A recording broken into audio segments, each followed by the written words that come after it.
மக்களே தர்பார்ல இப்ப நம்ம பார்க்க போறது மக்கள் கருத்து, மக்கள் மனசுக்குள்ள இருக்கக்கூடிய விஷயத்தெல்லாம் வெளியில எடுத்து வர்றதுக்காக நம்ம மைக்கை எடுத்துட்டு போய் இந்த பாருங்க, நீங்க சாப்பாட்டு விஷயத்துல மயோனஸ் சேர்த்துப்பீங்களா மாட்டீங்களா, அதனால ஏற்படக்கூடிய நன்மை என்ன அப்படின்னு சொல்லிலாம் நம்ம கேட்டோம். ஏன்னா மயோனஸ் சாப்பிட்டு கேரளாவில் ஒரு அம்மா காலம் தவறிட்டாங்க. அதனால இந்த கேள்வியை கேட்க வேண்டியது ஆகிப்போச்சு. பதில் என்னங்கிறத மட்டும் பார்ப்போம். அளவோட சாப்பிடணும், எதா இருந்தாலும் அளவுக்கு மீனா அமிர்தம்ன்றாங்களே, ஓரளவு சாப்பிடலாம்.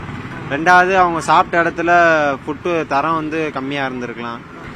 அந்த கோழி ஒரு ஊசி போடுவாங்களே டெவலப் ஆகிறதுக்கு, அந்த ஊசியோட ஒரு கெமிக்கல் சேர்ப்பாங்களே, அந்த கெமிக்கலோட அளவு கம்மியாக கொடுக்கணும்னே. இவங்க அதிகமாக அளவு கொடுத்து குறைஞ்ச நாள் ரொம்ப பெருசாகலன்று அதே மருந்து கொடுத்துருவாங்க. அதனால் நம்ம உடம்புக்கு பாதிப்பு ஏற்பட்டுருக்கலாம். கிரில் சிக்கன்ஸ் அதுலலாம் சாப்பிட்டு பிடிக்கும்.